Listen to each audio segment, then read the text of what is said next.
You are listening to the Fly the W670 podcast. It is season number 4, episode number 6. Don't forget to listen, download, review, and most importantly, subscribe to the podcast. Follow on all the socials, Fly the W670 on Twitter, Instagram, Fly the W on Facebook. Email us at flythew670@gmail.com. CubsCon, Master of Ceremonies, Cole Wright. Joining me now on the Fly the W podcast, he is your Emmy award-winning host for Cubs Live pre- and post-game, and he's also the Master of Ceremonies for Cubs Convention, Cole Wright. Cole, how you doing, buddy? Crawly, I'm doing fantastic, man. Even better now I'm here on the show. How you feeling? Oh, we were talking a little bit earlier. It takes a little bit of time to, the older I get, this was my 23rd straight Cubs Convention.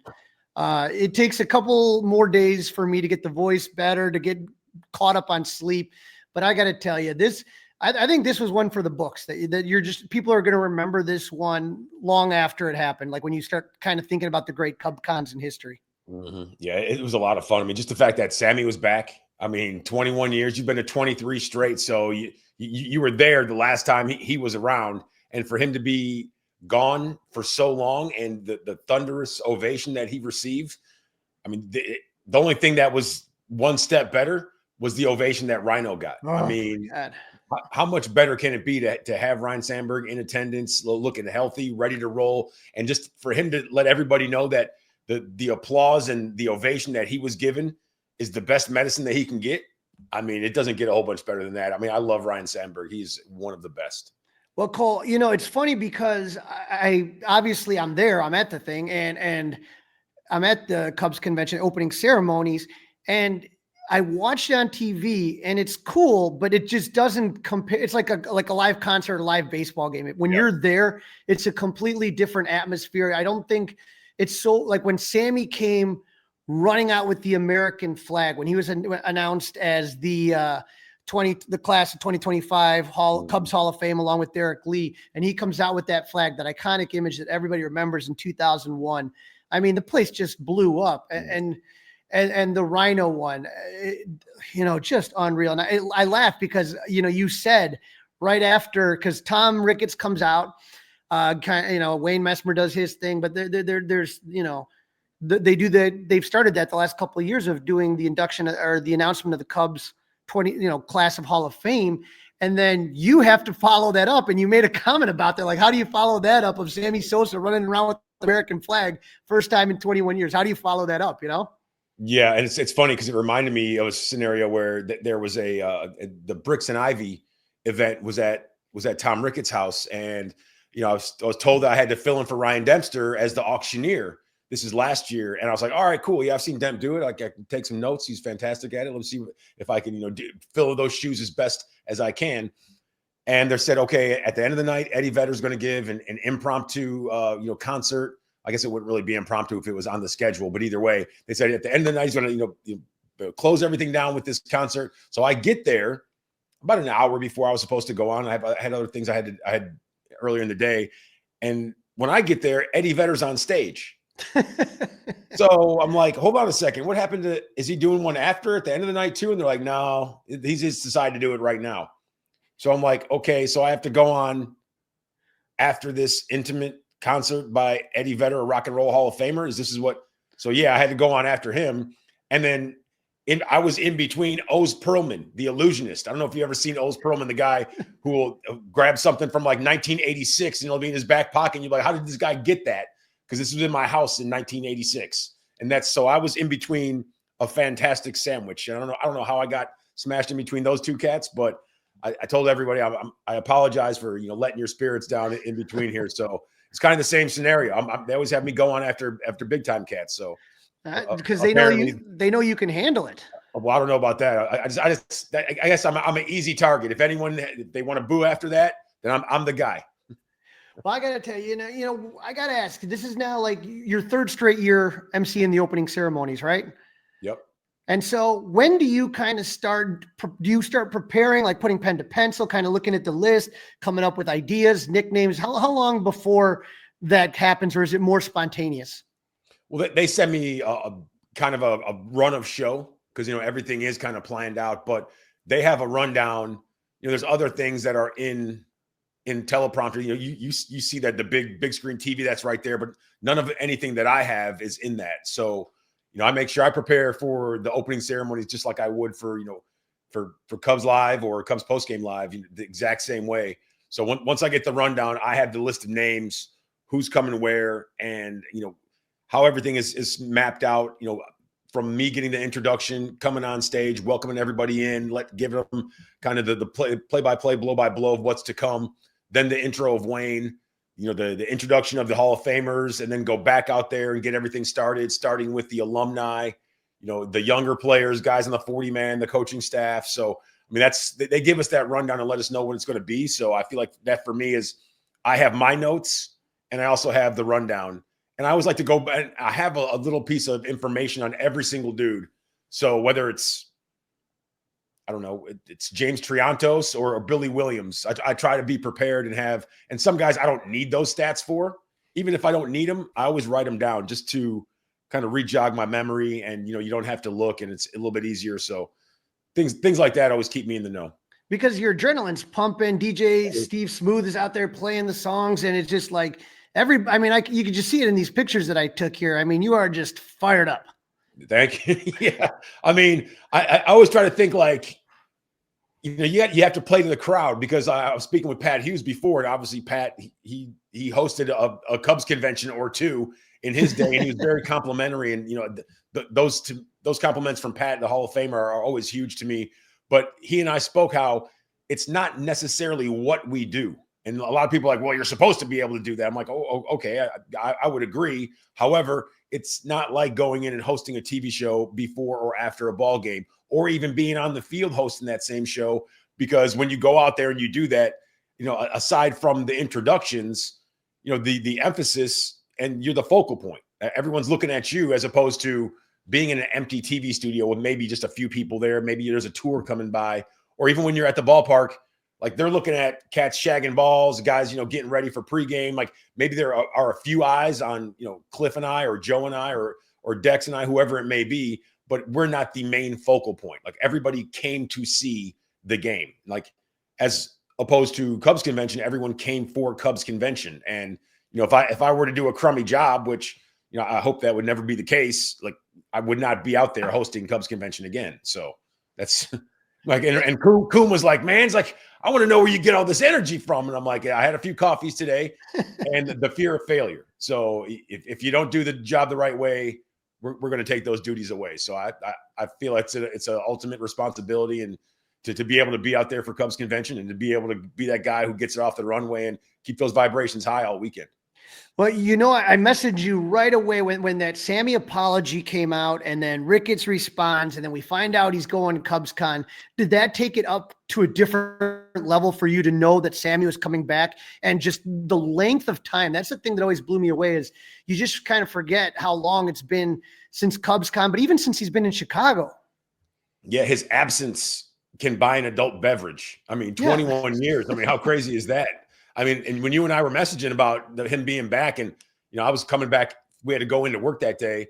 And as I was driving home, like, man, you got me all extra fired up all over again, driving down Irving Park Road. I don't even care about the red light cameras and speed cameras on the bridge that I'm sure I'm going to get popped for in the parking garage at O'Hare, when I park for a flight. But either way, man, like I was all excited. And, the one thing that I really wish wouldn't have happened is during the intro, my voice cracked, and I knew my voice was going to crack. I knew there's going to be no way that I could hide that childlike excitement for Sammy Sosa being back. And I feel like that's the only time my voice cracked. And I feel like that might be the only time I remember my voice cracking on the air in 20 years.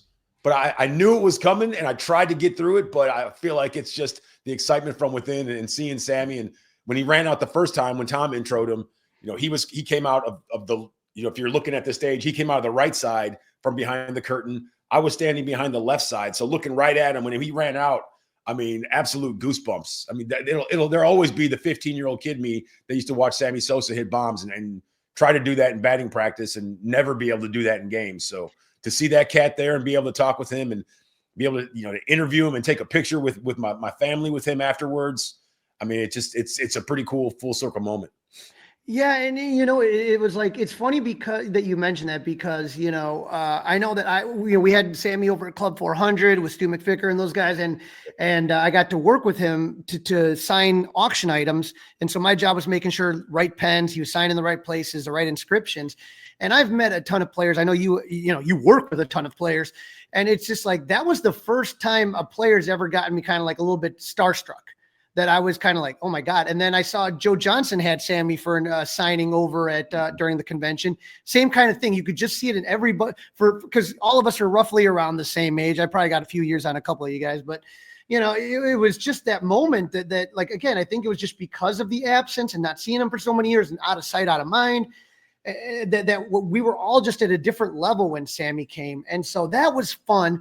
And then, like I said, usually, for people that don't know, when you go to Cubs convention, usually it would be like, Fergie and then Billy would be the last guy usually.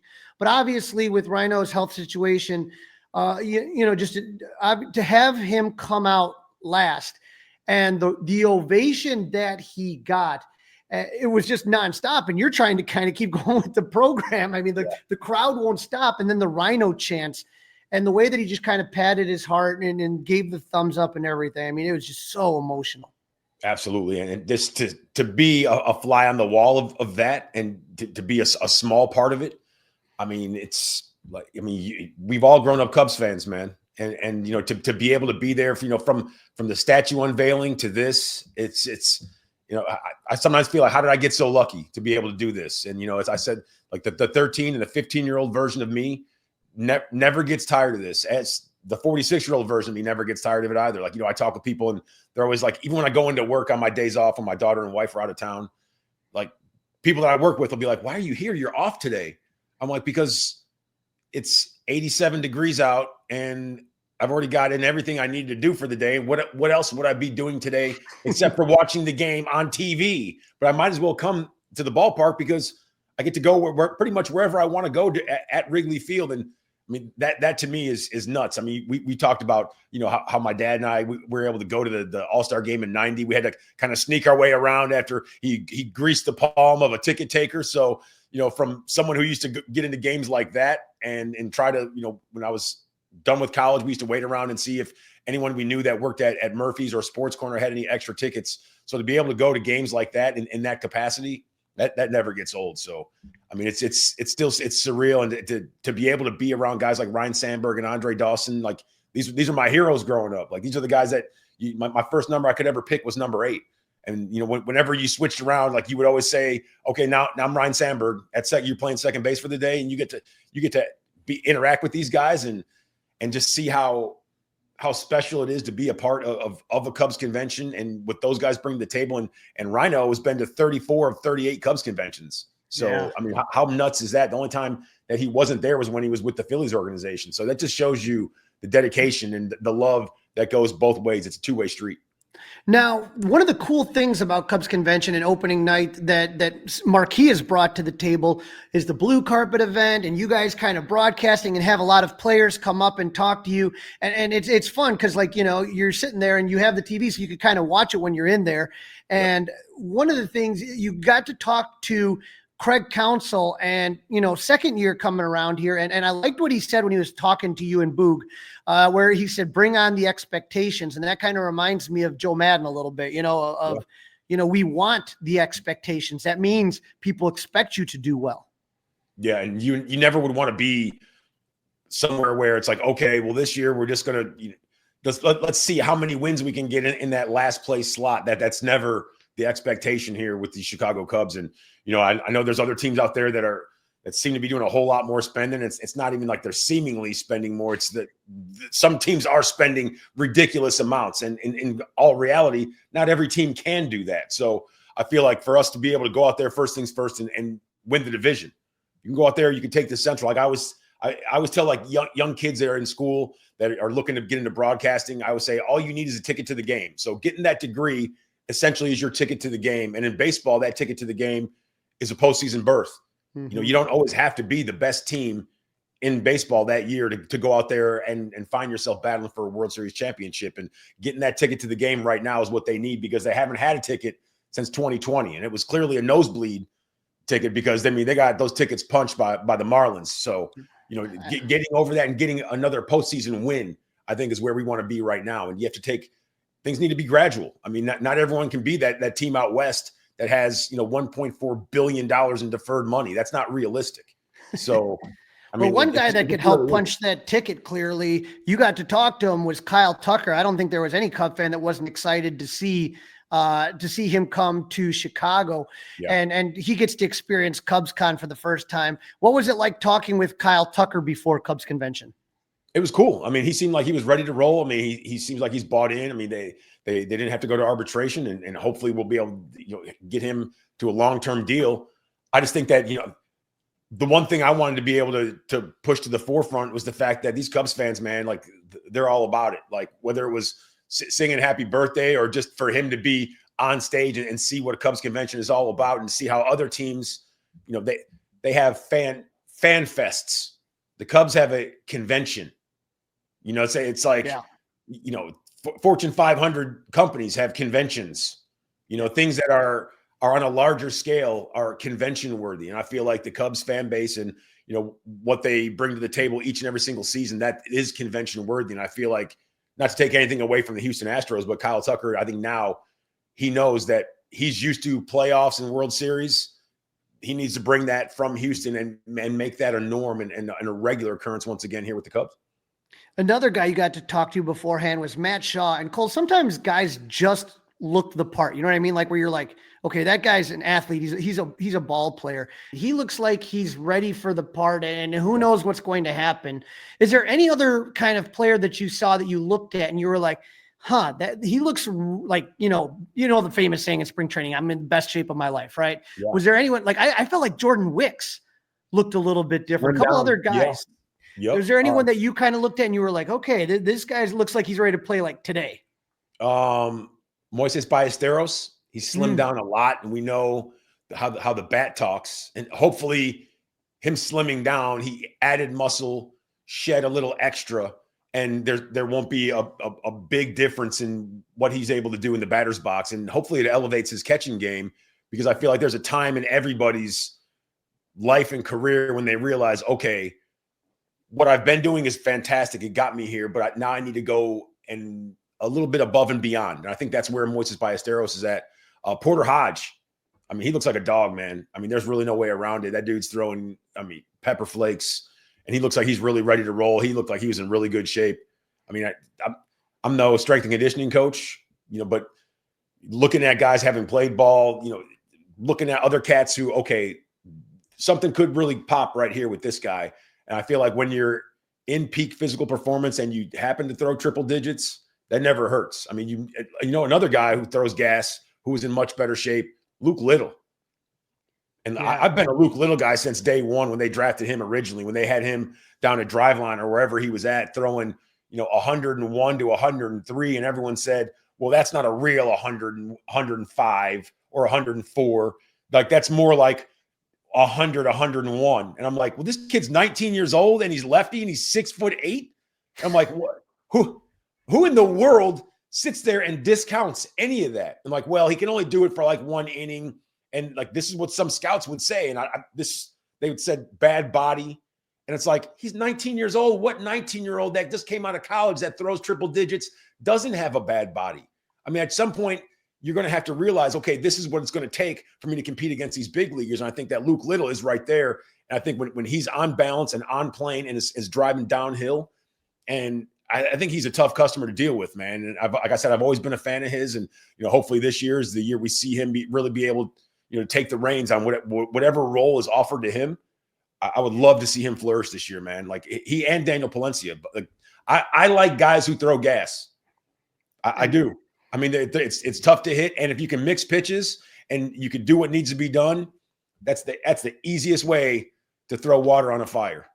I mean, we've gotten to know Luke a little bit over spring training, and his parents, they're just wonderful, wonderful people. Yes. But I got to ask you, did you laugh on opening day like we did when they were announcing the lineup and just alphabetically, Little next to Magical, and it was and it almost seemed like a play on words, like Little Madrigal. It's like you could have just said he was small. Like, oh no, that's the way everything's lined up alphabetically. So yeah, he makes anybody look small. I mean, if I were to stand next to him, I probably wouldn't enjoy it. I don't enjoy standing next to Jim Obojkovic. I know you know Big Jim. Big Jim. And Jim and I had this conversation at Cubs convention. I'm like, man, you're like every bit of 6'7" almost.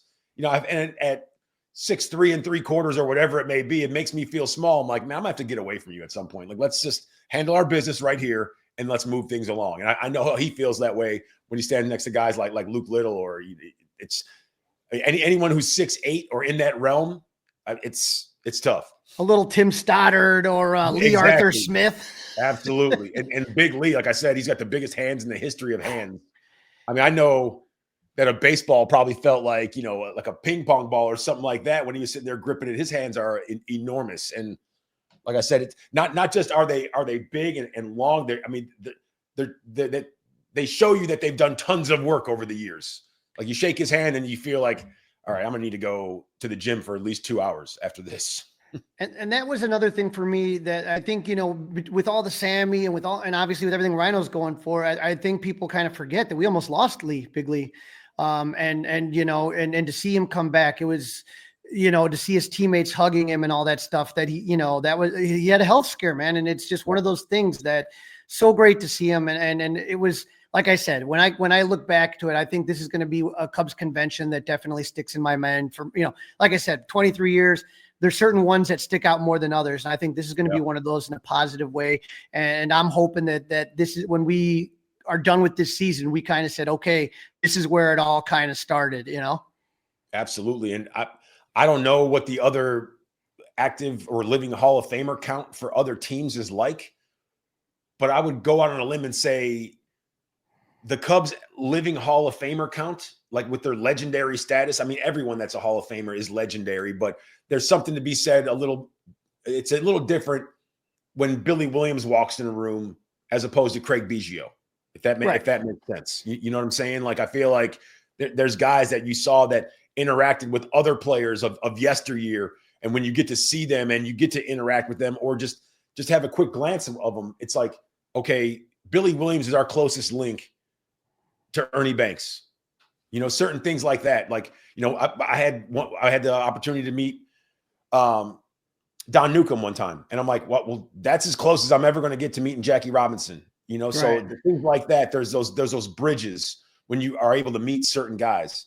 So I just feel like, having all of our Hall of Famers around and present, and the ability for youngsters to see them and to know that Ferguson Jenkins threw 267 complete games.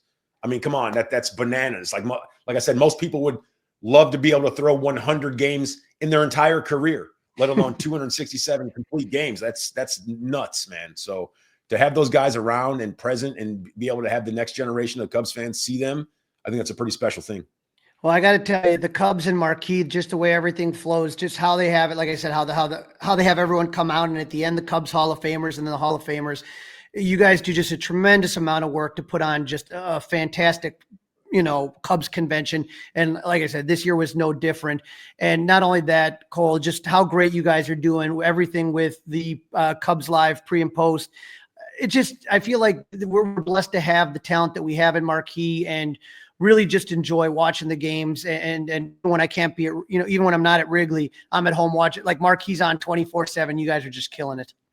Thank you, brother. I appreciate that. And, I never take that responsibility lightly as a lifelong Cubs fan and someone who grew up, rooting and cheering for the Cubs and, spending, every last bit of bread I had, was after college to try to go to games. And, it just seems like it's always a surreal experience. And I never take it for granted. And, I know that there's a whole generation now of Cubs saying we're going into season 6. I mean, think about the kids who were 8 years old back then. And now they're 14. Like, they've grown up watching us get Cubs games off the runway. So, when they think Cubs baseball, they think, Marquee Sports Network, myself, all parties involved, whether it's, Elise, Taylor, Boog, JD, like that's what they know as Cubs baseball. So, I never underestimate the responsibility that is put forth for me. And I always go out there and try to knock it out to the best of my ability and make baseball and specifically Cubs baseball fun for everybody, man. Well, you're killing it. I appreciate you for jumping on Fly the W. Cole, thank you so much for jumping on. Thank you. Anytime. Pleasure's all mine. Thanks, Crawly. This is the Fly the W670 podcast, episode 6 of season number 4. Cubs Con Master of Ceremonies, Cole Wright. Don't forget to leave us one of those 5-star reviews. And don't forget to email Crawly and I, flythew670@gmail.com. Crawly, it's time to round the bases, check in about all the latest Cubs info and all the other tidbits from around Major League Baseball. Yeah, and as we kind of are recording this, it broke just now that Jurickson Profar, one of the free agents still out there, is going to Atlanta.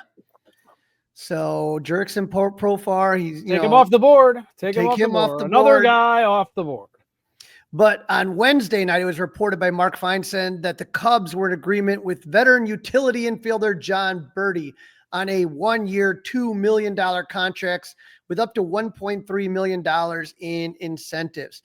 Dustin, during Cubs convention, Nico Hoerner said he hadn't started hitting or throwing yet as he's recovering from tendon surgery, which is not something you want to hear 2 months before opening day. At least the good news is this week, our guy Rich Biesterfeld had some video of Nico fielding grounders in Arizona. But something to keep in mind is that the Cubs start the Tokyo series on March 18th. So we're talking about less than 2 months away from the Cubs opening up the season. Berti is 35 years old. He's a 7-year veteran who played last season with the Yankees. Now, he doesn't have a lot of pop, but he makes contacts. He gets on base, has good speed. He led the NL with 41 stolen bases in 2022, and he can play multiple positions. Last season, he slashed 273, 342, 318, and started 17 games at third base for the Yankees. Now, here's where his versatility comes in. In his career, he started 136 games at third base, 86 games at second, 86 games at shortstop. He can play first. He can play outfield. He can do a little bit of everything. So, a good pickup. But if Nico's not ready come, opening day in Japan, and I wonder if they're not going to have him go out to Japan, Dustin, at this point in time. Yeah, I wonder if he'll make the trip, right? I mean, if he even bother with it. And it's interesting because I wonder if he wants to go. You know what I mean? Like for a lot of these players, this is just going to be a spectacular experience. So maybe he goes and he's just not on the not on the active roster. I don't know, but either way, he's a good option to have. Berti is. And, the Cubs keep talking about wanting to have some sort of a veteran presence behind Matt Shaw. Mm-hmm. Now, what we don't know just yet is who is going to be taken off the roster to make room for Berti. And so, last time it was Michael Arias that was off the 40-man roster last time they made a move. I don't know who it's going to be. They do have a lot of backup infielders. They got Vidal Brujan from the Marlins in that Matt Mervis trade. Gage Workman, they selected in the Rule 5 draft, so keep in mind you have to keep him on your roster all year or he goes back to his original team. Ben Cowles is the Cubs' 25th prospect. They got him in the Mark Leiter trade, and then prospect Luis Vasquez. So you're looking here, and you got a lot of guys that do similar things. It's just which one do you want to keep around? Tough decision, you think, or let's have you play general manager here for a second, Crawly. What would you do in this case? Well, I mean, so when I look at this, Vidal Brujan, you got him, he's got major league experience. He's a guy that everybody thought was going to really, be something. So maybe the Cubs unlock something. I don't know. Obviously, they saw something if they were going to select Gage Workman in the draft. Ben Cowles, they got him when he was injured in that Leiter trade. They knew he wasn't going to be ready, but there's something they wanted in him. So I'm not sure. And Luis Vasquez is homegrown, right? So all of these guys kind of do the same thing. Righty versus lefty. I know that Berti is kind of an even split guy. The righty lefty thing doesn't make a difference, but he is a right-handed batter. And so I don't know what they're going to do, but and this is also presuming that Matt Shaw's ready to go at third base on opening day, right? That right. he's because again, our guy Ron Coomer, I love the Coom Dog, said he's still got a lot of work to do. That this isn't just I'm an infielder, I can go play third base. He's still got some learning to do over at that hot corner. Right. And so I have no idea exactly. And again, are they still looking for someone to be the everyday, a third baseman, someone, again, like we've talked about Yohan Moncada or something to that effect, right? I'm not positive what they're really going to do on that. So it's a tough one. So whether they go with the pitcher, whether they, like they did last time, or whether they go with one of these infielders, right now I'm wondering if Luis Vasquez is the odd man out, but I could be wrong. Well, we'll have to wait and see. We're going to find out soon enough, obviously. Another news, the Cubs picked up another journeyman backup catcher, Reese McGuire. Yeah, they signed him to a minor league deal. So with the Cubs, you got obviously Miguel Amaya and Carson Kelly are going to be the two catchers. But who takes over if one of them goes down? Do you feel Moises Ballesteros? I think he's ready to hit major league hitting. I'm wondering if he's ready to catch at the major league level. He's improved a lot there, but you want somebody just in case of emergency. And so they didn't really have a lot of, veteran catchers in the system. You have Moises Ballesteros, you have Pablo Aliendo, but none of those guys have really kind of come close to the major leagues yet. They just barely got AAA experience. So McGuire was a first-round draft pick of the Pirates in 2013. He is a really good defensive catcher, but offensively, he's not going to give you much. Speaking of offensive, if the name Reese McGuire sounds familiar, it might be because he was on TMZ, Dustin, and not for dating a beautiful model or movie star. He was caught in a very compromising position in a parking lot in Florida in 2020 near the Blue Jays spring training complex. He was charged with disorderly conduct. And funny story, one time when Reese McGuire was playing, I forget for what team, but he was playing for Atlanta. And if you know the Atlanta organist, he always kind of plays funny songs when the opposing players come up. He decided to play Beat It as his walk-up song, if you were wondering what McGuire was doing in the car. So that's something that's always probably going to stick with him, but McGuire's going to compete with Carlos Perez for that veteran catching spot. And so again, just a journeyman guy that he's a body that if you need somebody to kind of come in and catch a couple games, if somebody has to take, catchers, they get hit, they get concussions, they get broken fingers. What do they call it? The tools of ignorance, right? Behind the plate. Those are your tools of ignorance you put on to try to keep yourself safe from all the bats and balls and other flying objects. Right. It doesn't hurt to have these guys in there that can do the job well. All right, Rosenthal versus Ricketts. We talked about this before. Ken Rosenthal had some not so kind words for Tom Ricketts in the Cubs ownership group. And after what Tom had to say on the score during Cubs Con, Ricketts had comments about COVID and about how the Cubs are different than the Yankees and the Dodgers and teams like that. Well, Ken Rosenthal responding to what Tom Ricketts had to say. All right, question for you, Dustin. What do you think Tom would do if he ran into Ken Rosenthal at the stadium? Because I hope he'd choke him with his bow tie, Crawly. I hope he'd choke. I hope he would choke Kenny with his bow tie. Maybe the Cubs should play like the Dodgers and say that Ken Rosenthal is no longer welcome in their clubhouse or their dugout. I mean, so let's kind of go back as we sat through here.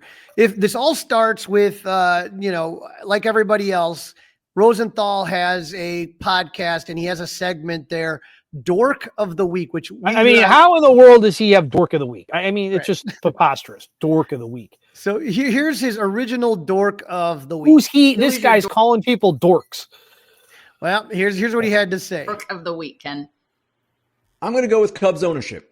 And the reason for that is all we're hearing out of Chicago, the north side, is we're not going to be involved in any of the big free agents. We're going to just kind of do some other things. They're trying to trade Cody Bellinger. I get that.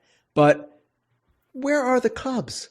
The Red Sox, after sleepwalking through the past few off seasons, have finally arisen and awakened, and they're acting like a big market team should. The Cubs, playing in a division that is eminently winnable. I'm sorry, Milwaukee's really good, but the Cubs can obviously be better than the Milwaukee Brewers. They have more resources than Milwaukee Brewers. they have the ability, if they spend some money, to become a special team. They're a little bit away. We all recognize that. They need more starting pitching. I would say more offense as well, and a better bullpen. All of this. But look at that division. Milwaukee, they're not going to spend. We know that. They never spend. Pittsburgh, they're Pittsburgh. Cincinnati, okay, they might be a little bit better. They're trying to do some things, but they're Cincinnati. And St. Louis is clearly taking a step back. So the Cubs have an opportunity here to maybe seize control of this division, and they are squandering it. I mean, first of all, yes, Dustin, the fact that Ken Rosenthal has a dork of the week segment while wearing a bow, he is not wearing the bow tie while there, but he wears it at games. But he's not wrong, right? I mean, like, the Cubs shouldn't be having to worry about Milwaukee or St. Louis or Pittsburgh or Cincinnati. No, not in their division. They shouldn't. No. I mean, they should have, they should be every year we should be winning this division because we have more resources, plain and simple. Yeah, well, I won't disagree. I will not disagree with that opinion, Crawly. And again, we talked about this on the last episode. Frustrating to hear Tom Ricketts, kind of talking about breaking even. Let's play that clip from inside the clubhouse. Baseball, the business model in baseball, it's worked pretty well for a long time, but there's a few things right now that just are a little out of kilter. Obviously, the Dodgers have a lot more resources naturally from smart business moves they made years ago, and so I don't begrudge them any of that. Some teams just have outside resources that are funding their player moves and acquisitions, and that's really hard to compete with. And I understand when fans say, "How come you don't spend like that?" Because they think somehow we have all these dollars that the Dodgers have, or the Mets have, or the Yankees have, then we just keep it, which isn't true at all. Like, what happens is we try to break even every year, and that's about it. And so I think that there's one problem, and that I think there's a competitive balance issue that gets created. But the other problem is I don't think fans should spend all their time thinking about which team has more money or how much they're spending. We should talk about players and who we draft and who we're developing, and I just think it becomes a big narrative that's a distraction. So I think the model could get better. And then secondly, I think the other part of this is, and a little bit frustrating at times, is we've invested more in the team and the ballpark and the neighborhood than any other owner out of their pocket in baseball.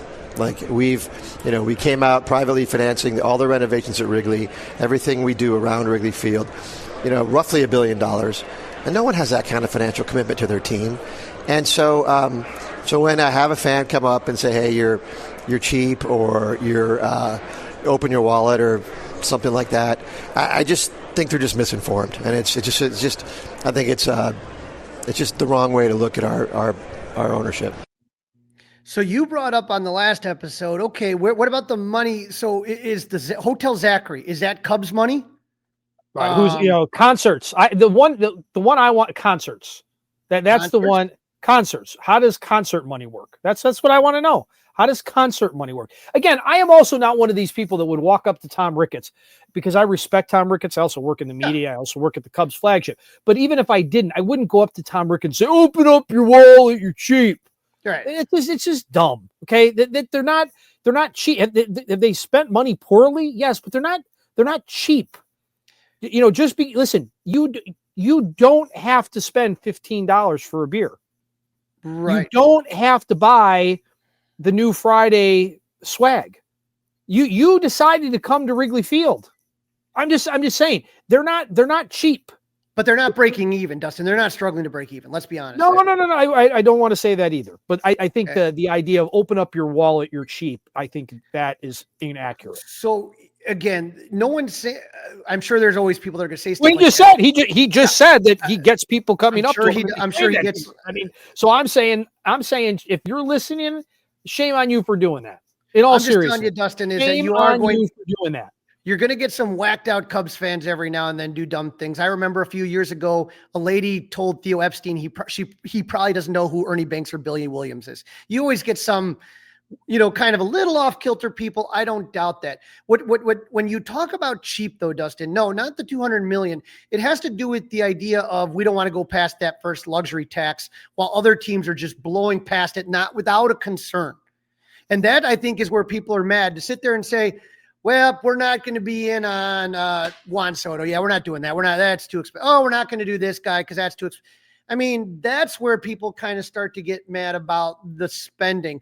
And here's what Ken Rosenthal, his retort to what Tom Ricketts said at CubsCon, and it's a lot of it is similar to what you and I were saying last week, which is, what about the different pots of money? And what about the open the books? Let us see it. You know, you keep telling us. I mean, yeah, I know, but they're never going to open the books. But I think I know that, but then they could answer some more questions. But then, like the first one, what about the Cubs just had the Blackhawks, right? We as fans, something you and I enjoyed. You've done it more than I have, but my family enjoyed it. Your family enjoyed it. Last year, we went to Winter Wonderfest at Wrigley Field. We gave the Cubs more of our money, right?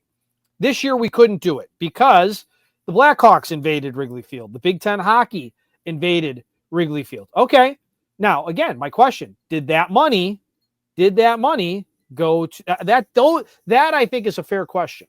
It's 100% a fair question. But again, when you say that we're not making money but we have no way to look at that, we don't see the revenues, I mean, that's just take my word for it. But here's what Ken Rosenthal had to say. Baseball, the business model in baseball, it's 2 years ago, Arizona Diamondbacks get to the World Series. Last year, the Cleveland Guardians get to the ALCS with their starting rotation, not what they intended it to be.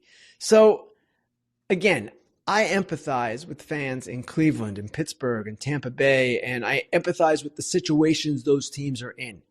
At the same time, and this isn't true for Cleveland, but it certainly is true for Pittsburgh. Hey, you compete to the best of your ability. Compete to the best of your financial capability. I'm not even sure Cleveland does that. They would tell you they do. Pittsburgh would probably tell you they do as well. But until owners open their books, we don't know what exactly they're doing, and we'll never know. And they're not opening their books. So when Tom Ricketts, the Cubs owner, comes out and says, hey, we're just trying to break even. Really? I'd love to see evidence of that. I'd love to see how the Cubs are simply breaking even if they're doing that with their baseball operation. And then I would like to see what the Wrigleyville development has meant to their bottom line as well. Because guess what? That's related to owning the Cubs. And there's another point as well with the Cubs and other teams for that matter. Franchise values have skyrocketed. Now, I know that you don't budget according to your franchise value no more than a person budgets year to year based on the value of his home or her home.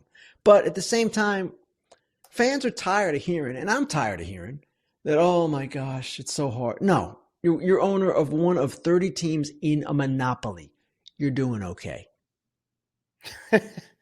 So Ken's out there, man. He's taking his swings. He's taking his swings. That is not the Ken Rosenthal that I grew up in this business working with a long, long time ago at Sporting News Radio. He never was that outspoken. Maybe he's trying to reinvent himself. Maybe he's got an axe to grind. Maybe he can't get any information out of Tom Ricketts or out of Jed Hoyer or out of Carter Hawkins. So maybe that's the issue. But, he's grinding an axe. There is no doubt about that, Crawly. Well, again, if it was just him, then I'd say, yeah. It's been Jeff Passan. It's been Jon Heyman. It's been a lot of people. Yeah, yep. It's not one. And again, let's see. They said they weren't done yet. They said that at CubsCon, right? But I do think, in my opinion, that they do deserve credit for privately funding Wrigley Field and the neighborhood around it. Yeah, 100%. But again, you're going to profit off that too. Eventually, but you could also, you are taking a risk. Okay. You're taking a risk. Why didn't anybody else do that beforehand?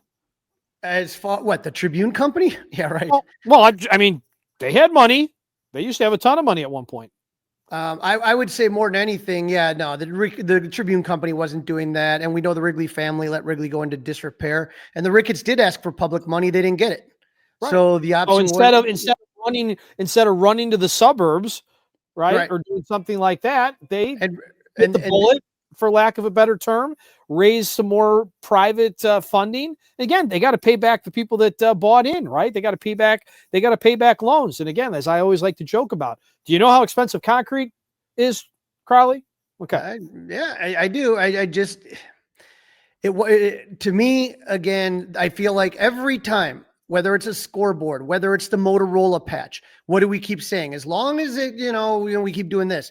I'm just tired of hearing that we're not going to be in on any of the big guys. It's been 6-7 years since we've really made a big free agent splash. I'll consider you Darvish.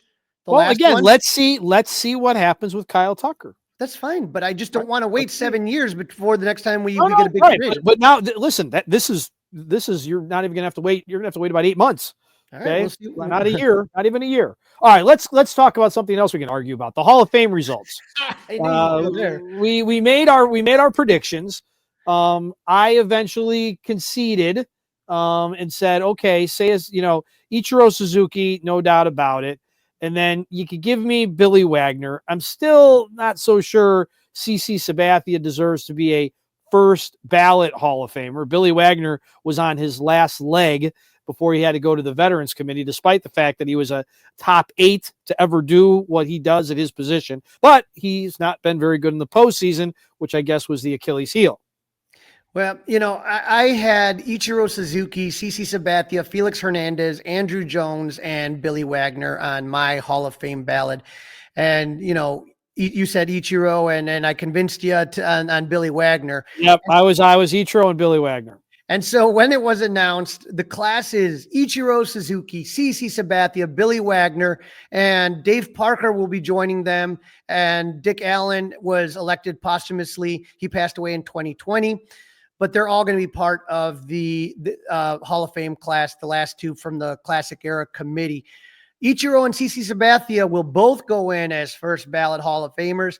Billy Wagner, like you mentioned, made it on his 10th ballot. And we have the voting numbers here, Dustin, as far as how this all looked here. And there was some controversy here. Ichiro made it with 99.7%. One jackass did not vote for Ichiro Suzuki to make it into the Hall of Fame. Now, Dustin, I've heard rumors that it was there's only been one player to ever been unanimously elected to the Hall of Fame, and that was Mariano Rivera of the New York Yankees. Ooh, boy, and something's going on with Mariano Rivera off the field. Yeah, that's right now. There are allegations, and maybe Mariano Rivera won't be in the Hall of Fame much longer. Well, I don't think they take you out once you're in, but I will say this. Maybe this might be a good reason to, but we'll get into that allegedly later. My understanding is what I'm hearing is that it was a New York guy that didn't vote for Ichiro to make sure that Mariano Rivera remained the only unanimous Hall of Fame member. Well, could it have potentially been the same person that also left Derek Jeter off the list? Because I did a little research on this. He claimed that he didn't think he was eligible yet. That's why he didn't vote for him. I've also heard he's on your ballot, then isn't he eligible? Hello. I've also heard people say, well, Babe Ruth didn't make it in. I've heard a lot of dumb reasons why someone left somebody off. Well, again, he's equal to Derek Jeter. Okay, he could be in worse company. Again, this is why there should be first ballot Hall of Famers and then everybody else. Yeah. Well, so CC Sabathia is in that group. He had 86% of the vote, and then Billy Wagner made it comfortably at 82%. Just on the outside, Carlos Beltran at 70% in his third year on the ballot. So, Dustin, I think he gets that 5% in the next Hall of Fame. And then, I love that. I heard voters, Crawly, saying that, well, I'm saying, like, as an example, we'll just use Carlos Beltran as an example. Well, I'm saving him for next time. Right. Wait, again, that drives me even more nuts. What is Carlos Beltran going to do between now and next December, January, that all of a sudden now he's a Hall of Famer? Now he gets your check mark or your fill in the blank on the Scantron sheet. Come on. It's weird. And then Andrew Jones at 66%. You got to think he's going to get closer. I don't know if he'll make it just yet. That one will always remain a mystery. He's on his 8th year, so he has 2 more years of eligibility left. How about Chipper Jones? Yeah, he's firing on that. I mean, he's right. He's right. Boy. He said if Andrew Jones had done what he did in Atlanta and New York, he would have been a first ballot Hall of Famer. I don't disagree. But not if Bobby Cox was the manager of the Yankees and dragged his rear end out for dogging it, then that wouldn't be the same. I'm just telling you, Bobby Cox would tell you that Andrew Jones belongs in the Hall of Fame. Now, Chase Utley had a pretty good jump. He's close to 40% in his second year. But this is the one right here. So we get to Chase Utley at like 38%. But then you have this trio right here of Alex Rodriguez at 37, Manny Ramirez at 34, and Andy Pettitte in 27. Now, Alex Rodriguez, for Manny Ramirez, for sure, failed multiple drug tests. Alex Rodriguez and Andy Pettitte admitted it. Alex Rodriguez was caught. And so the fact that these guys are, in their 30s, A-Rod's on his fourth year in the ballot, Manny's at his eighth, and Andy Pettitte's at 20. Alex is part of the media now, baby. Okay, he's a future Ford Frick Award winner. I'm just curious about that. And then the other guy I had on my ballot, Felix Hernandez, was at 20%. Now, this one kind of got me a little bit sad. And I know, Dustin, I guess I'm being hypocritical, or at least you're not going to like this. Ben Zobrist didn't get a single vote, not one vote. So not only does he fall off the ballot, but he didn't get one vote. Are you telling me, I don't know, ask David Hall. Ben Zobrist not a Hall of Famer. Ben Zobrist isn't a Hall of Famer. You could throw him a vote. He wasn't going to make it, but you could throw him a vote. I can make an argument that's against the. Go ahead, make it. He is the he is one of the. Take a look at his numbers. He's one of the first to do that superstar utility position. So they didn't have closers. It wasn't a defined role, or they didn't have a DH. You're going to see more and more players like Ben Zobrist that are these super utility, not just a backup utility, but a guy that's going to start every single day because he's that good and can play that position, and you want to keep his bat there. Ben Zobrist was on 2 World Series teams, including being an MVP for the 2016 Cubs. So I'm just telling you. That helps. Okay, there's a reason he should have gotten a vote. And I guess, for the same reason some people would say that David Haw needs to vote for Mark Burley, right? Then I guess some people should say that David Haw should have at least given Ben Zobrist a vote. But would David Haw's one vote have kept him on the ballot? No, it wouldn't have. It just would have been nice, as opposed to getting my 0 votes. My point is, how many do you need to just stay on the ballot? You need 5%. So whatever 5%. David needed to, do some networking, I guess. 20 votes. I am not going to listen. David Haw's my guy. I'm not going to give him credit for it. But I think one vote might look worse. People would kill David Haw being the only one that had voted for Ben Zobrist. I've seen it in the past where other guys voted for a guy because most of these voters won't. You can choose up to 10 people. And what do you think of the idea that Chipper Jones floated out there? I think in his tweet he said there are 73 living members, 70 something, doesn't matter, 73, 74, 70, whatever. Right. There's 70-ish living members of the Hall of Fame, and he believes they should get a vote as well. The Heisman does that. The Heisman also includes the living members of the Heisman, that have won the Heisman, have a vote. I think he might be onto something. I'm not against it. I think it'd be a good idea, but again, it's just sometimes, the only thing but it's no different. You just get these human biases sometimes. There's a lot of players that didn't like Ron Santo clicking his heels, stuff like that. And I just get worried. And he never won anything, they would tell you. Right. But he's a Hall of Famer. He was clearly a Hall of Famer based on his numbers. What, 8 years, eight-time All-Star at third base, right? Yeah, he was literally other than Brooks Robinson, he was the best third baseman of his generation. Right. So, it's just, there's just a lot of error, and it's an imperfect science. But yeah, I wouldn't have a problem if they did go that route. You are listening to episode 6, season number 4 of the Fly the W670 podcast. CubsCon Master of Ceremonies, Cole Wright.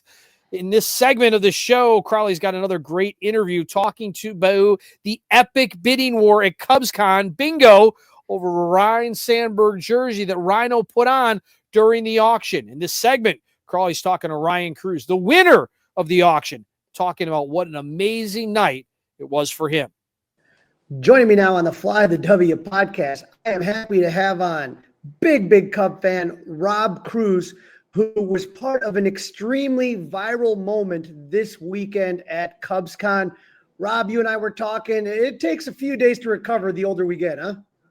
It does. It took me probably all Monday to come back because, it was constant action all weekend long, which is great.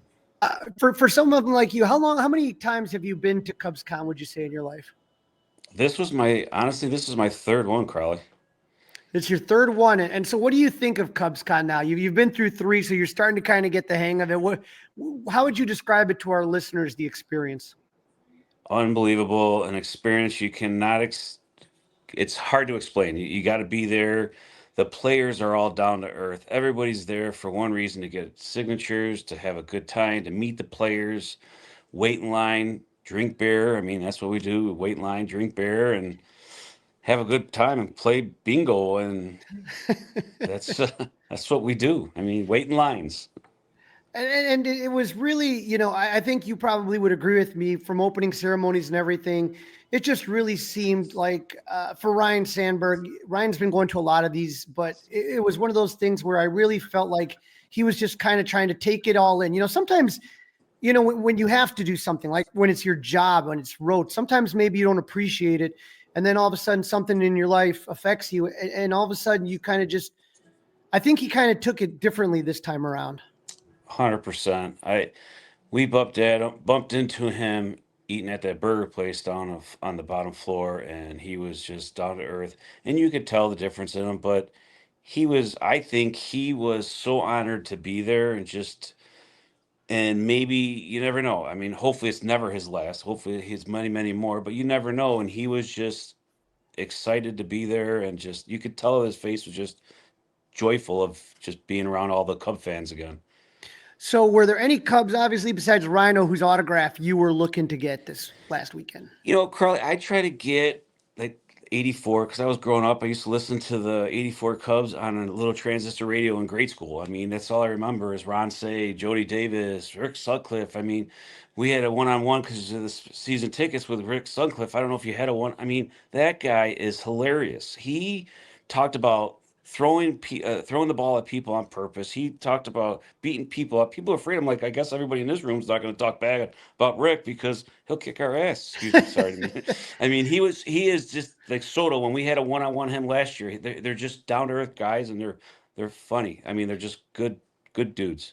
Yeah, that's in Cubs Charities that people can go to. And sometimes, like, it's a really good thing if you want to escape the big hall. I know I went to the one with the Ramos and Giovanni Soto, Bill Madlock. I was at his. And they are fun, and they kind of give you, it's more of an intimate setting. And so you're sitting there and you're kind of getting different pieces signed and having some fun doing your thing. And it's always funny because when I tell everybody about Cubs convention, and we talk about it on the podcast and all that, whenever I tell people you got to come to bingo, everyone looks at me and they're like, why bingo? I'm not going to go down to Chicago on a Saturday and go to bingo. I'm like, no, you want to go to bingo. So if you've never been to Cubs Con Bingo, it's hosted by Wayne Messmer, who absolutely is the greatest MC of all time. Yeah. And he sits there and you play 20 games of bingo. There's regular bingo. There's the four corners. There's just the top line. You play all sorts of different games. But in between the games, there are different auctions that go off. They auction items before, during, all of this stuff. And so it kind of breaks up a little bit, the bingo here. And you came out hot. You came out shooting. And did you kind of come in that night knowing like, all right, this is going to be my night? Well, honestly, it wasn't. I told my wife that I'm just going to go easy this year because if you see my background, I got the signature of all the guys that year, my first year.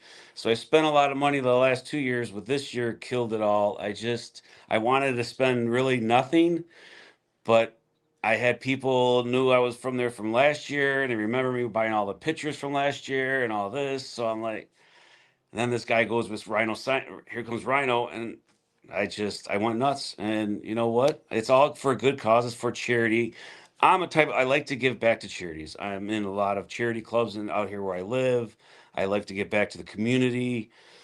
I started with nothing. I became something better than what I was before, and I like to give back. I mean, my family's all set for the rest of their life, and I just want to give back what I can back to the community, and that's the type of person I am, and I enjoy doing it. And it makes me feel good to make everybody else cheer and get crazy over it. And yeah, Crawly, I went a little bit overboard this year, and I you got buyer's remorse, but it was fun. It was one heck of a night. So this is one picture right here. I remember this was an early auction. Yep. John Lester autographed cleat, very cool design. I think you won this one. I did. It's right back there. And it's absolutely beautiful. And John Lester's such a great guy, and he's coming to the Chicago Sports Spectacular in March. But that was a fun one. And then this one right here was a Shota Imanaga photo that I think you also got. This is Joe Rios. No, in the pic. I let that one go. You let that one go. I did. Okay, and so obviously Shota is hot commodity right now. So that one went for some good money. And so there, did you get the no-hitter one though, right? The no-hitter. With Imanaga, Porter Hodge. Nope. Miguel, There's three things that I didn't get that night. But you got the W that was signed by everybody from opening ceremony. That is an incredible piece. And so they've been doing this the last couple of years at CubsCon. Is Ryan Dempster has the off the mound, and they sell that signed by everybody that appeared on off the mound. So I think that was Jamison Tyone. It was Derek Lee, Sammy Sosa, Kyle Tucker, Jed, and Craig Counsell and Carter. And then the W is signed by everybody that was on the stage that night. So, I mean, I don't know if you got a framer, but I'm sure you're thinking about how you're going to mount that sucker. I am, and I bought the other one at the CubsCon too, the CubsCon 25. Did you see this one? So the one you're talking about, the CubsCon 25, yeah, that was signed again. It has the logo for the year signed by every player. I mean, that is a fantastic piece for those of you watching on 670 The Score YouTube page. So, Rob, I mean, just absolutely an amazing get. But like you said, we're sitting there, we're playing CubsCon bingo, and occasionally, I know John Lieber likes to play. He'll be in the crowd. He's my favorite. He's the best. Tim Stoddard and Vuk and those guys, they'll all kind of come in, kind of halfway through. I think Bobby D was there last year. He'll kind of occasionally pop in, but it's never. I've been going to CubsCon bingo for over 23 years. I've never seen a marquee name, like a big name. And so we're sitting there, and I'm sure you were kind of, I was like right next to Kathleen Messmer in the family table. Mm-hmm. You were kind of a little bit to the corner, like kind of triangulated. And then all of it, like, I'm sure you were like me, is all of a sudden you started to hear this buzz, like this ripple going through the room from the back corner to the front.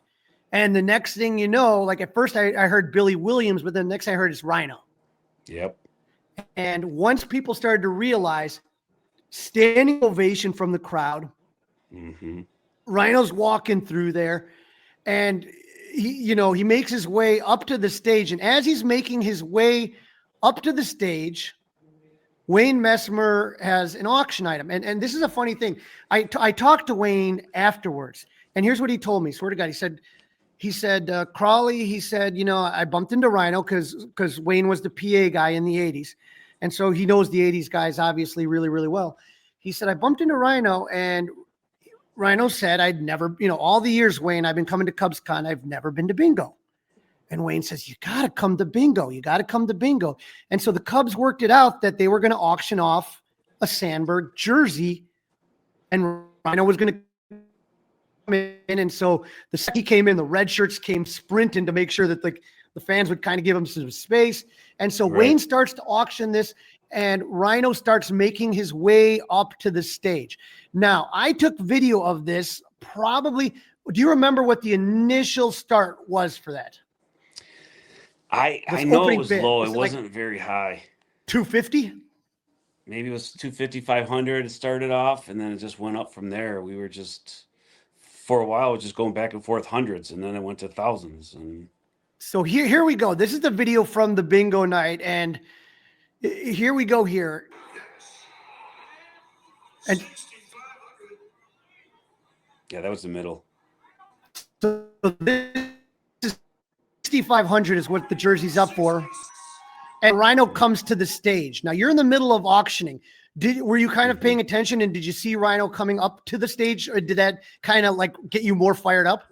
No, and it did. My people that were at my table were telling me, hey, Ryno's coming. Like, really? And then I see him on stage, and I'm like, oh, this has got to be good. And then I see him wearing the thing, and they're telling me that he's wearing it. I'm like, what? Because I'm concentrating on the auction, trying to see what this guy's going. I wanted to win. And then they put it on, and then it was just, So I here gotta we have go. it. He comes onto the stage, and the crowd's going nuts. And Wayne's looking at you bidding right now. And when Wayne sees him, they pick up the jersey. So Ryno goes to pick up the jersey. It's about 6,600 right now. Mhm. It's one of those 84 jerseys with the 84. It looks like the 84 logo. You have it? It's the 84 logo on the side. Yeah, I got it here. So let's see. Yep, 84 Eastern. 80, Yep. 84. That's clearly the 84 logo right there. And so Yep. Ryno at this point is holding it up. So it's at $6,700. He's holding it up. You could see the name there. And so now we're at 6,800. And I've never seen as high up as you guys were going here. Right. And then what you end up seeing, like you said, is that Ryno is going to then look at it. And there's everybody's high five, and you're standing up right there and you're patting your heart similar to Ryno did. He's pointing at you. So 7,100, and Ryno has got the biggest grin on his face right there. He's taken off his coat at this point, and this is the moment that you're talking about. He's going to put on the jersey. Yep. Puts that on, and we're like, wow. And the crowd is going nuts at this point. Standing ovation. Standing ovation. People on their chairs. The whole bingo. I don't know if you saw this. The whole bingo crowd is just going nuts. I saw a little bit of the video, but I saw it maybe once, and it's just watching me, basically watching Ryno. Holy cow. And so here Ryno comes up. Let's hear this. He whispers to Wayne. Oh, game winning, game wearing, game worn. So he says this game worn, which for those of you in the collecting world should know that game used items are very, very expensive items. And so it's a Cubs Con game worn jersey here. And now we're at $8,000. And I think Ryno said something, tell him I sweating it. And so the fans are going nuts. The bidding is getting crazy here. Now, did you know the other guy you were bidding against? I did not. It was just, I didn't even know who he was, but how he stopped at 10,000 and just ended. I was shocked. I'm like, I got it for 10,100. I thought it was going to go up to 15, to be honest with you, but it's the way you guys were competing. It seemed like that. Yeah. So there it goes to he hits 10,000. And then I went up to Wayne. I go, $10,001. He's like, no. You see him go, no. So that's why I went 10,100. 10,001. He wasn't going to. No, he's like, I'm not doing that. 100. There's when I said that. Yeah. And here's the moment where everyone's watching and everyone's thinking, is this guy going to go up? You just stop? Wayne's goading him. Yep.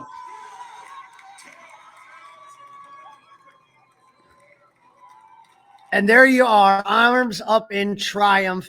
How relieved were you at that point? $10,100.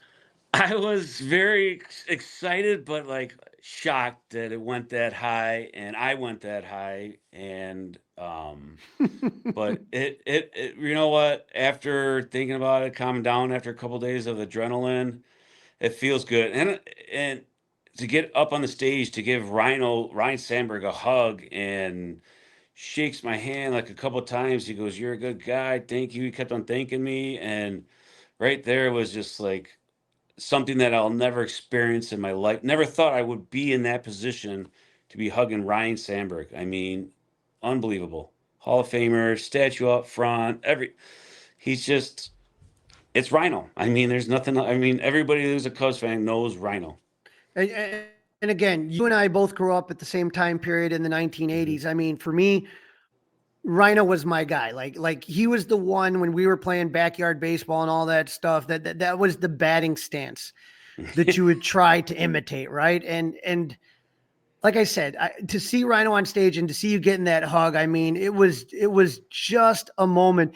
And then the cool thing that I think people don't understand is that immediately afterwards, the guy who bid $10,000 got another jersey. Mm-hmm. So $2,100 going to Cubs Charities. And like you said, I mean, this is going for underprivileged kids, and Cubs Charities does a lot of great work. The Bricks and Ivy Ball, all of that. I wondered, when Wayne told me that Sandberg was going to come, and I wonder, and when they got the jerseys, I just wonder if they knew how insane that was going to get. So if you could show the jersey a little bit closer here to the camera, I'm just very curious. Are there inscriptions on there? Well, it's so you got this like this, and then in the front it has down below it has Ryne Sandberg 1984, and then it's Champions the collection, Cooperstown collection. Mm-hmm. So and then it's just with the tags and everything on it. There's the front that he wore, and then there's the back with his signature in Hall of Fame. That is just unbelievable. So the 2005 HOF is on there. Yep. And so I got to ask yourself, here we go. You sit there and bingo is done. Now, I'm not going to lie. We all have a few too many beers during bingo. That is well known. Now you sit there and I kept thinking to myself, what did you tell your wife when you got home? You said earlier, you told her you were going to kind of go easy this year. And the next thing you know, you're coming home with a $10,100 Ryno jersey. Did you that night call her, or did you wait till you got home? Well, I texted her when I was sitting at the table, and I told her what I spent, and I was wrong. I was off by a little less. And then she's like, well, it's going to make more tomorrow.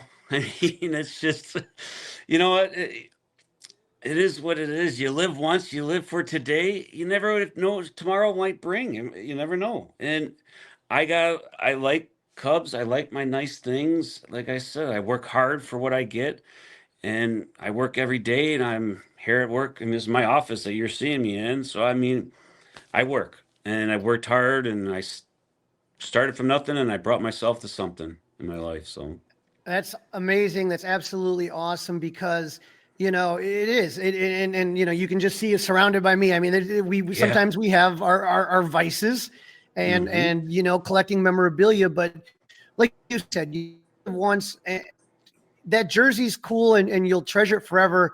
But more than anything, the memories that you said of that night, of going up and hugging Ryne Sandberg and seeing his face, the way it lit up as the auction was going on. I mean, that's priceless. You can't put a dollar amount on that. And not just for me, Crawly, for everybody in the audience. They will always remember that Cubs bingo. They will be talking about that Cubs bingo for the rest of their life. They'll be telling their grandkids that you remember this one guy, these two guys just spending all his money. And I am so glad that I made so many memories. And when I was walking out, the ushers, like, you need an escort. They escorted me right to my room with all the stuff I bought. Because the crowd when you leave Cubs bingo, it's like you can't even get on the freaking elevator because it's so packed. He just put me right to the front, got me up to my room, and I came down and down. Everybody's. That is a smart move, because I had a friend one time, we went to bingo and she won a Ron Santo flag, a John Lester ball, and a $200 gift certificate at Murphy's. And literally people were kind of swarming her trying to buy stuff off her. Right. Really? Yes. 100%. Trust me. I wouldn't know just because I've never won, but I made sure that we got her out of there kind of quick too. It's like, just get rid of the stuff. Don't even be walking around with it, because you just rather not. But yeah, I mean, to sit there with a lot of the great items that you had, the W, the logo signed by all the players, and that lifetime, once in a lifetime Sandberg jersey, I could see them doing that. But I will tell you, I told people that night, number one, there was a lot of people that were emotional, that were like kind of in tears, just like it was like such a overwhelming moment. And I told a lot of the people around me, I've been going to Cubs Con bingo for 23 years, and I don't remember a moment like that ever. And so, I think Wayne handled it like just, only like Wayne can. He handled it like a pro. Like I said, Ryno, just his reaction, the way that he became a part of this, It is going down in Cubs Con lore. Rob, you mentioned that you like to give to charities, and anything we can do to give a shout out to any charities that are near and dear to your heart. We'd love to, just tell people, hey, be as generous as Rob. I'm a Crystal Lake Lions Club member, and we do so much for charity with that. We give away so much money to people in needs, and I'm part of that, and all the other stuff that I give throughout the year, anything I can. But I got my limitations. I don't just here or there. But I got to feel strong for that, and so Cubs Charity is one of them, of course, because we're all Cubs fans, and anybody that needs help. I mean, we're always looking to help, like the Crystal Lake Pantry, Food Pantry. We always give to that and stuff like that. The people that are really in need, I like to help. So, I mean, it was pretty cool. On my way out of there, this one little kid stopped me, say, sir, can I get a picture with you? I'm like, sure. I mean, and his mom must have had cancer because she was bald, and she goes, why do you do this? I go, for people like you. This is why I do give this to charities, just because I want to help people like you. And she's like, oh my God. And she started tearing up. And my buddy Roger that was with me, he's like, oh my God, Rob, that was the nicest thing I've heard in a long time. He goes, that was so cool of you. I'm like, it's truth. I'm an honest guy and just want to be honest with everybody and be true. So. Well, Rob, it was an absolute pleasure talking to you tonight. I appreciate it. Crystal Lake Lions Club, if anyone's inclined to give, just, again, more generous people like you are going to make this earth a better place. And for one night, it was magical. And I think we're all just so glad that got to be a part of it. And thank you, Rob, for everything that you've done. Thank you, Crawly. That's a wrap. Don't forget to listen, download, review, and subscribe to the Fly the W podcast. Leave us a 5-star review. Email us, flythew670@gmail.com, and you can watch us by subscribing to the 670 The Score YouTube channel. Crawly, we're going to get into the 40s early next week. It'll be maybe as warm as it'll be on opening day at Wrigley Field. That would be nice and balmy for an opening day. We did want to mention that today is the 10th anniversary of the passing of Ernie Banks, Mr. Cub. And, he's a guy, especially with Cubs Con just passing. He was the epitome of what a player should be at Cubs Con: accommodating, friendly, willing to sign anything, just such a great guy. And I know Dustin, he was great with the media. He's just someone we miss all the time, and thinking about Ernie and his family today. Absolutely. All the best to him and his family. No doubt about that. He was super special. But we'll be back here. We're getting close. Pitchers and catchers right around the corner. We'll have all breaking news for you. Go Cubs! Hey guys, it's Crawly. Thanks for watching. If you enjoyed this video, please don't forget to give it a thumbs up and subscribe to our channel for more content like this. If you want to see more of our videos, be sure to check out our playlist and let us know what you think in the comments below. Also, don't forget to follow us on social media to stay up to date with our latest episodes. Links are in the description. Thanks again for watching, and we'll see you in the next video. Go Cubs!